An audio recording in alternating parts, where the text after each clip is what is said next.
Bonjour, bienvenue sur le plateau de Bâti Journal TV. Nous sommes à Lyon, salon Eurobois 2020.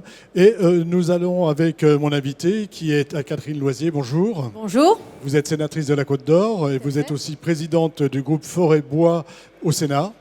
Eh bien, on va parler de forêt et de bois. Mais avant d'entrer dans le vif du sujet, je voudrais que vous nous expliquiez quelles sont les actions du groupe Forêt-Bois du Sénat. Alors en fait, le Sénat est organisé par différentes manières. Il y a des commissions, affaires économiques, affaires sociales, et il y a des groupes thématiques de travail qui sont identifiés sur des sujets stratégiques. Et donc la forêt et la filière bois sont depuis déjà de nombreuses années identifiées comme une filière stratégique, puisque la France est un grand pays forestier, avec beaucoup de forêts, beaucoup de matières premières de qualité.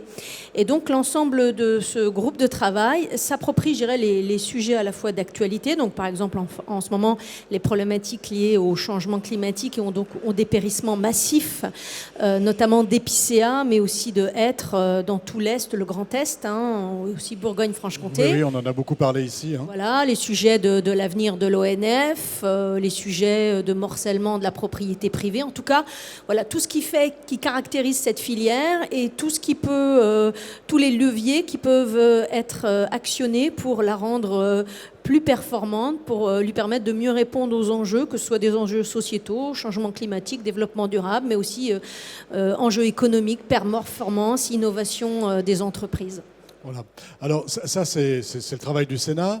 Vous êtes quand même très intéressé par cette problématique forêt-bois et je voudrais que vous nous expliquiez comment vous essayez de travailler sur l'adéquation entre la forêt et les usages. Qu'est-ce que ça veut dire quand on essaie de travailler cet ensemble en fait? Tout à fait.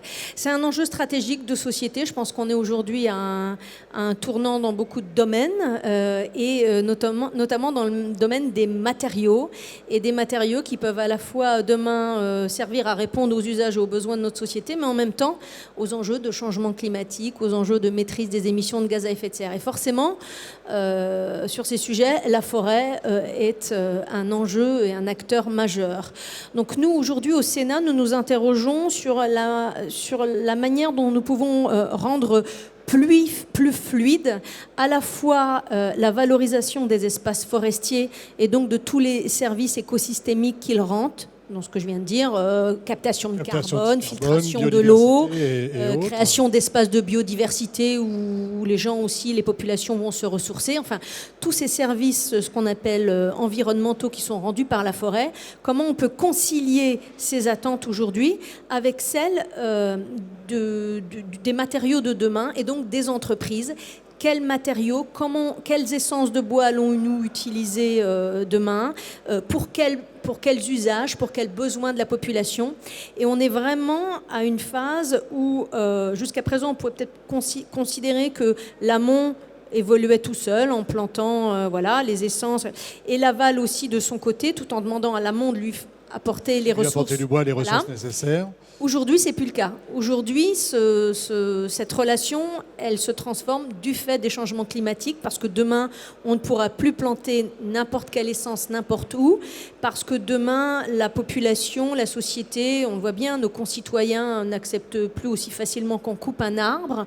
Donc tout ça, ce sont des réalités qu'il faut intégrer pour nous, élus, pour nous, politiques, avec cette problématique, cet enjeu de concilier la forêt ces différentes et les attentes. usages, les différentes attentes. Parce que l'attente du citoyen qui aime les maisons bois, qui aime les meubles en bois...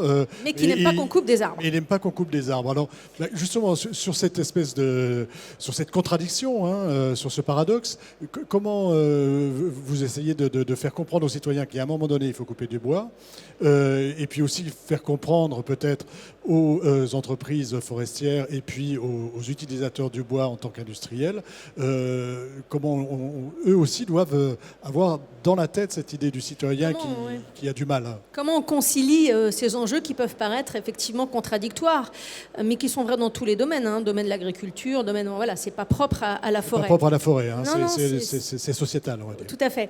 Eh bien, c'est effectivement en rapprochant, et c'est pour ça que je suis là aujourd'hui en tant que présidente du groupe Forêt et Bois, c'est d'essayer de comprendre l'environnement dans lequel évoluent aujourd'hui nos entreprises, quels sont les marchés de demain, quelles essences, quel type de matériaux ils ont besoin, quels sont leurs enjeux.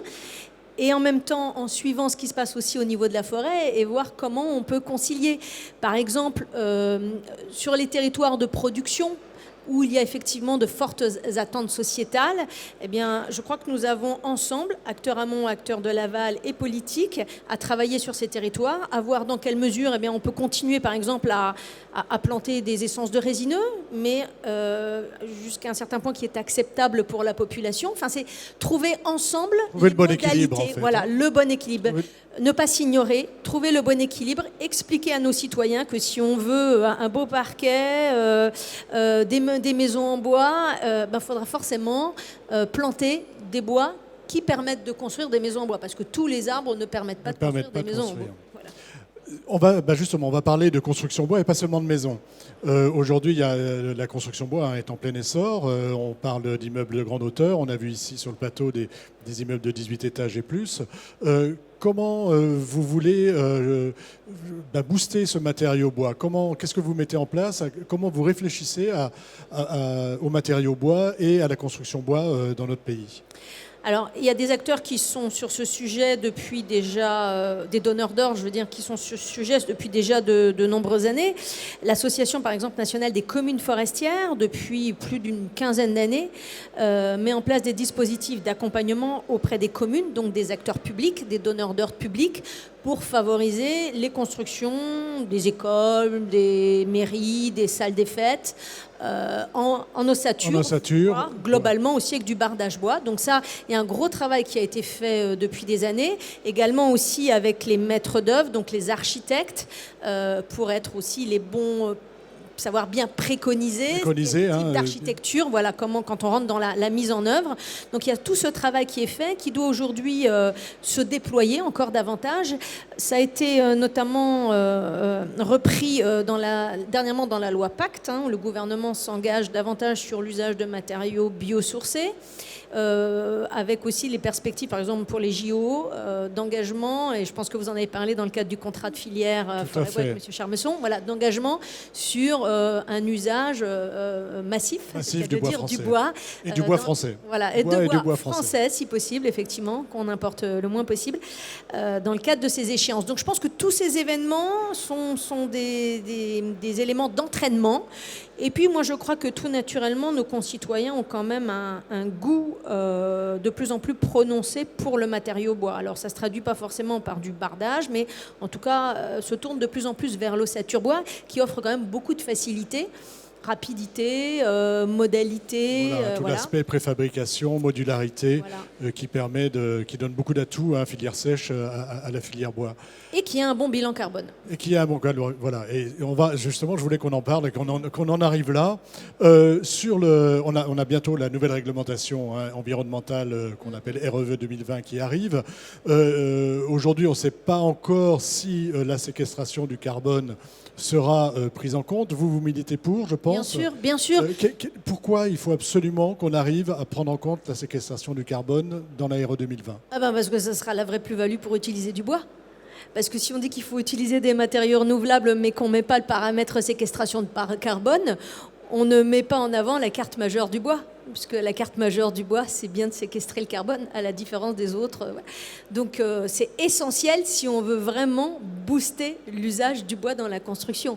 Je pense que le ministre Julien Denormandie l'a bien compris, il a peut-être un petit peu de mal, il est certainement soumis à quelques pressions. À quelques pressions fortes. Pour ne pas aller jusque-là, parce que c'est vrai que cette décision sera décisive, mais moi je compte sur la prise de conscience du gouvernement, parce que c'est vraiment la disposition qui changera tout. Qui changera tout et qui permettra vraiment au bois dans la construction de montrer tous ses atouts. Parce qu'aujourd'hui, on connaît les atouts, mais celui de la séquestration du carbone en est un très important. Bien évidemment, et par rapport aux enjeux du gouvernement dans le cadre de zéro neutralité en 2050, dans le cadre aussi de la mise en place prochainement du Green Deal, on voit bien que tout ce qui concerne les émissions de gaz à effet de serre va devenir un critère majeur. Donc je mesure les difficultés aujourd'hui pour arriver effectivement à cette inscription, mais je pense qu'elle est en bonne voie. En tout cas, ce serait un non-sens de ne pas le... Ce serait un non-sens de ne pas y aller. Autre question liée cette fois-ci à la formation et liée aux besoins. Pas pareil, hein, on arrive nous à la fin d'Eurobois, ça fait 4 jours qu'on réalise des interviews de tous les acteurs de la filière. Et moi, ce que j'entends, ce que j'en retiens, c'est qu'on manque cruellement de main-d'œuvre et que on ne sait pas en fait comment faire pour attirer des jeunes, attirer des personnes en reconversion. On met beaucoup d'actions en place, mais ça ne vient pas si vite que ça. Vous, de votre côté, au niveau, par exemple, du groupe Forêt et Bois du Sénat, qu'est-ce que vous mettez en place qu'est-ce que vous pensez pouvoir, sur quel sujet vous travaillez quand vous parlez formation? Alors, quand on parle formation, le levier majeur pour nous, c'est bien sûr la loi, hein, notamment les dernières dispositions législatives en faveur de la formation. Je pense que ce sujet, il est totalement transversal, il n'est pas là aussi, et malheureusement, je dirais, lié à la filière forêt-bois. Il y a un vrai problème de recrutement aujourd'hui, de renouvellement et de formation. Donc, dans le cadre des dernières lois sur l'apprentissage et la formation, il y a un certain nombre de facilités qui ont été mises en place. Lors du petit parcours des rencontres que j'ai pu avoir sur ce salon, moi, j'ai pu constater que ça ne se traduisait pas réellement sur le terrain et qu'il y avait toujours un certain nombre de lourdeurs et de réactivité, de difficultés entre les besoins des entreprises et les dispositifs mis en place au niveau des régions. Voilà, c'est un peu comme la forêt, hein, mettre l'usage en rapport avec la forêt, et là on voit qu'il y a un peu de mal. Tout à fait. Donc dans les derniers dispositifs législatifs, les régions ont été mises en avant pour leur proximité, pour leur réactivité, enfin en comptant sur leur réactivité pour être plus disponibles, plus à l'écoute et plus en capacité de répondre donc aux besoins, à des besoins localisés. Il va falloir qu'on regarde rapidement si ça se confirme. Bon, c'est quand même encore tout récent, mais c'est vrai que le contexte aujourd'hui des entreprises, c'est un besoin rapide de réactivité, de formation. Et je pense que les jeunes aussi ont besoin de cette réactivité, c'est-à-dire quand ils sont intéressés par une filière et qu'ils ont envie de s'y engager, je ne pense pas qu'ils soient prêts à attendre 6 ou 18 mois. Voilà. Donc il faut vraiment qu'on puisse adapter finalement la mise en place de ces formations aux besoins et aux réalités des acteurs. Marché et des acteurs. Ouais. Dernière question. C'est un enjeu majeur parce qu'il n'y aura pas de développement de la filière bois s'il n'y a pas les ressources humaines en face. On est bien d'accord. Dernière question, je crois que c'est la première fois que vous venez ici sur le salon Eurobois. Moi, je voulais avoir votre sentiment par rapport à ce que vous voyez, à ce que vous avez vu. Vous avez fait une visite. Quel est votre sentiment par rapport à ce salon? Eh bien, je dirais que je suis encore plus optimiste que quand je suis arrivée. Je suis optimiste et pleine de projets pour la filière bois, mais quand je vois tout ce capital de mobilisation, de technologie qui est concentré sur ce salon, je dis vraiment chapeau. Je pense que la filière bois est en train de relever le défi du numérique et même au-delà, elle est en train de véritablement s'en emparer pour se développer, pour développer ses produits et pour avoir une position de leadership au niveau européen et certainement même au-delà. Donc voilà, je suis très enthousiaste et je pense qu'il y a une... Quand on reparlait d'attractivité, de formation, cette image et ce qui ressort de salon comme aujourd'hui, il faut le diffuser. Il faut le diffuser, il faut le montrer. Parce que la filière bois a encore souvent, pour les gens qui sont un peu éloignés, voilà, on voit encore la scierie telle qu'on la connaissait il y a 30 ou 40 ans, on voit les abatteuses, on n'a pas forcément l'image du numérique, du digital, de l'innovation, des produits. Ça peut faire changer l'image, hein. Ah oui, et je pense que quand les jeunes vont se rendre compte qu'il y a une foule de métiers passionnants à découvrir dans la filière bois, ils la regarderont avec beaucoup plus d'intérêt. Écoutez, merci. Merci d'être venue, Madame la sénatrice Anne-Catherine Loisier, sur le plateau de Bâti Journal TV pour nous parler des actions du groupe Forêt Bois du Sénat. Merci à vous. Une émission à retrouver donc sur notre site internet et chaîne YouTube Bâti Journal TV, sur les sites de nos partenaires Eurobois 2020 et sur le site de notre partenaire France Bois Forêt. Merci à vous.